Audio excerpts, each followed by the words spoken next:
Hi, fifth grade. So today we're going to be reading chapter 18, and I want you to know that we're going to be doing this a little bit differently. I'm going to be stopping and asking you some questions, and we're going to be doing some real thinking as readers today. But to start off with, while you're listening, I want you to think about what Mrs. Griffin truly wants, okay? So Harvey just found the coffin and he opened the lid and was shocked to see who was inside. All right, so this one's called The Bitter Truth. And I want you to think about that title and what it really means with this book while we're reading too. He almost shouted out loud, seeing the terrible state that poor Mrs. Griffin was in. She was staring up at him with wild eyes, her hair pulled out in clawfuls, her face purple with bruises. A foul rag had been stuffed into her mouth. Harvey carefully removed it, and she began to speak, her voice a hoarse whisper. "Thank you, my sweet, thank you," she said. "But oh, you shouldn't have come back. It's too dangerous here. Who did this to you?" "Jive Rictus. But he ordered it, didn't he?" Harvey said, helping her up. "Don't tell me he's dead, because I know that doesn't matter. Hood's here, in the house, isn't he?" "Yes," she said, holding on to him as she climbed up out of the box. "Yes, he's here, but not in the way you think." She began to weep, the tears clogging her words. "It's all right," Harvey said. "Everything's going to be all right." Her fingers went up to her face and touched the tears. I thought I'd never cry again," she said. "Look what you've done." "I'm sorry," said Harvey. "Oh, no, my sweet, don't be sorry. It's wonderful." She smiled through her tears. "You've broken his curse on me." "What curse?" "Oh, it's a long story. I want to hear." "I was the first child who ever came to Hood's house," she said. "This was many, many years ago. I was 9 when I first walked up the front path. I'd run away from home, you see." "Why?" "Oh, my cat had died, and my father refused to buy me another. And what do you think Rictus gave me the very day I arrived?" "3 cats," said Harvey. "You know how this house works, don't you?" Harvey nodded. "It gives you whatever you think you want." I want to think about that for a second. It gives you whatever you think you want. So sometimes I think I want a big bowl of ice cream. But in reality, what I want is for my stress to go away and to stop feeling so much stress. So now I want to go back and reread and think about that. Harvey is saying that the house gives you whatever you think you want. So let's think about back at the beginning of the book. So what did Harvey think he wanted at the beginning of the book? He simply wanted something to do, right? He was so bored. He wanted out of the month of February. It was so yucky and just bored. But what does he want now? And is this leading to a possible theme in the story? Because the universal theme that I'm thinking of would be careful what you wish for. Have you ever heard that before? I've heard it before, and I've learned my lesson with that. You think you want something when in reality that's not what you needed at all. So I'm going to keep reading, and we'll just keep that in our minds. So Harvey nodded. "It gives you whatever you think you want. And I wanted cats and a home and..." "What?" "Another father." She shivered with fear, remembering the horror. I met Hood that night. At least, I heard his voice. Stu-Cat had come to her feet, and she paused to stoop and gather the creature into her arms. Where did you hear him? Harvey asked. In the attic at the top of the house, and he said to me, if you stay here forever and ever, you'll never die. You'll grow old, but you'll live until the end of time and never weep again. And that's what you wanted? It was stupid, but yes, I did. I was afraid, you see, afraid of being put into the ground like my cat. A new wave of tears came running down her pale cheeks. I was running away from death. Straight into its house, Harvey said. Oh, no, child, Mrs. Griffin said. Hood isn't death. She wiped away her tears as to see Harvey more clearly. Death is a natural thing. So let's think about that. So Harvey just said that she ran straight into Death's house, and Mrs. Griffin is making sure that he knows for certain that Hood isn't Death. Because why? Because death is natural. Why would she say that? What is she trying to compare Hood to? If you think about death, that's, nobody wants that. But Hood is worse than that because he's been keeping her alive for years. She's not allowed to die. So think about being that old and living that long. I mean, she had to have lived her life to the fullest, over and over and over again. And now she's just like, I'm tired of seeing all this. I'm going to keep reading. Death is a natural thing. Hood isn't. I would welcome death now, like a friend I'd driven away from my door. I've seen too much, my sweet, too many seasons, too many children. So she has seen what Hood has done to all these children over all these years, and she's tired of seeing it. Why didn't you try and stop him? I have no power against him. All I could do was give the children who came here as much happiness as I knew how. So how old are you? Harvey asked her. Who knows, she replied, laying her cheek against Stu-Cat's fur. I grew up and old in a matter of days. But then the passage of time seemed to lose its hold on me. Sometimes I wanted to ask one of the children, what year is it in the world outside? I can tell you. Don't, she said, putting her finger to her lips. I don't want to know how the years have flown. It would hurt too much. What do you want then? To die, she said with a little smile, to slip out of this skin and go to the stars. Is that what happens? It's what I believe, she said. But Hood won't let me die, not ever. That'll be his revenge on me for helping you to escape. He already had Blue Cat murdered for showing you the way out. Hood's going to let you go, Harvey said. I promise. I'm going to make him. She shook her head. But you're so brave, my sweet.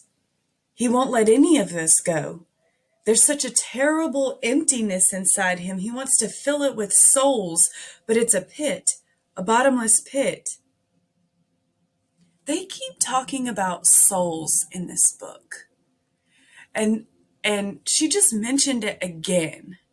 So they've talked about how Harvey's soul burns the brightest. And now she's talking about how empty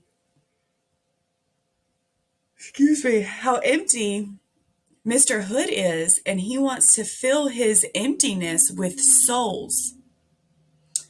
I'm thinking that that's becoming a thing here.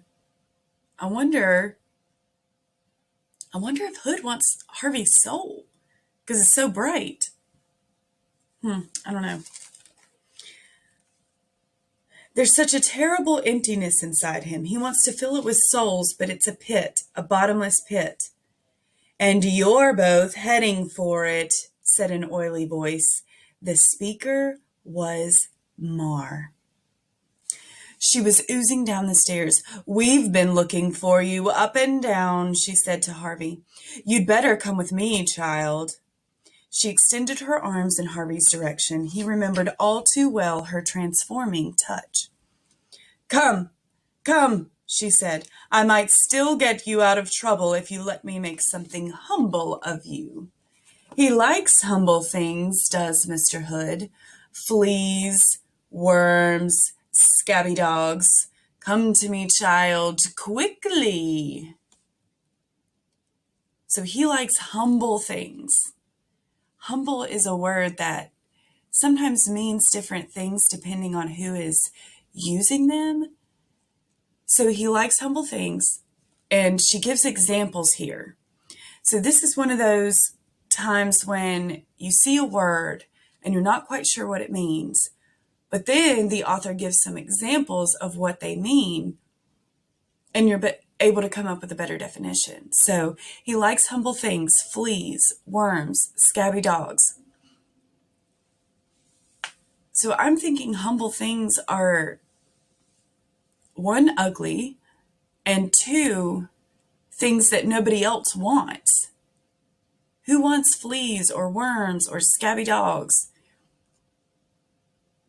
So these are things that Mr. Hood likes because he can control them.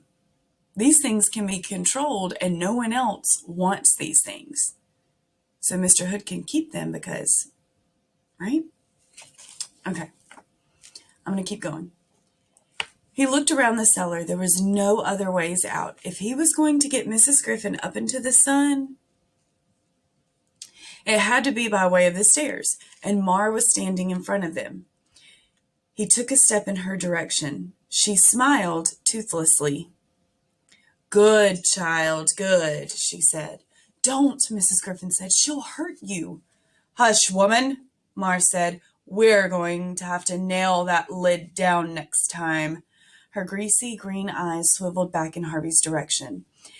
He knows what's good for him, don't you, boy? Harvey didn't reply. He simply kept walking toward Mar, whose fingers seemed to be growing like snails' horns reaching out to fix upon his face. You've been such an obedient boy, Mar went on. Maybe I won't turn you into a worm after all. What would you like to be? Tell me what's in your heart. Never mind my heart, Harvey said, reaching out toward Mar. What about yours? A puzzled look came over Mar's face. Mine, she said. Yes, said Harvey. What do you dream of becoming? I never dream, she said defiantly. You should try it, Harvey told her. If you can change me into a worm or a bat, what could you do for yourself? The defiance on her face became bafflement, and bafflement turned into panic. Her outstretched fingers began to retreat into themselves. Harvey reached for them like lightning, however, interweaving his fingers with hers. What do you want to be? He said to her. Think. She started to struggle, and he felt her magic surging through her fingers into his, attempting to work some change on him, but he didn't want to be a vampire bat anymore, and he certainly didn't want to be a worm. He was quite happy to be himself. The magic, therefore, had no hold on him. Instead, it flowed back into Mar, who began to shake as though she were being dipped in icy water. What are you doing? She demanded. Tell me what's in your heart, he said, returning her invitation. I'm not telling you, she replied, still trying to wrest her fingers free of his. But she was not used to having her victims resist her this way. Her muscles were soft and flabby. She pulled, and she couldn't escape him. Leave me alone, she said. If you harm me, Mr. Hood will have your head. I'm not harming you, Harvey replied. I'm just letting you have your dreams, the way you let me have mine. I don't want them, she yelled, struggling more than ever. Why would Mar want her dreams? What did she say she dreamed about? She said she doesn't dream. Or, so if she says she didn't dream and she dreams of nothing, then if she wanted her dreams, it would just be that she wants nothing. So maybe he's trying to get her out of the house by making her want nothing. Or she's lying and really has some crazy dreams and doesn't want to become what she dreams about. That's what I'm thinking here. He wouldn't let her go. Instead, he drew closer to her as if to wrap her in his arms. She started to spit at him, great gobs of slime, but he wiped them from his face and kept approaching her. No, she began to murmur, no. But she couldn't help the magic she'd intended for him from working on her own skin and bones. Her fat face began to soften and run like melting wax. Her body sagged in its ragged coat, and a greenish gruel began to pour out onto the floor. Oh, she sobbed, you awful child. What dream was this, Harvey wondered, that was turning Mar to mush? She was growing smaller all the time, her clothes dropping off her as her body shrank, her voice becoming thin. It could only be moments before she disappeared altogether. What do you dream about? Harvey said. So now what do you think Mar's dreaming about? Because she's getting smaller, and it says it seems like it's only moments before she disappeared altogether. So I think what I was thinking first was right, is that she's about to be nothing. What do you dream about? Harvey said, as Mar's fingers ran away between his own like brackish water. I dream of nothing, Mar replied, her eyes sinking back into her disintegrating skull.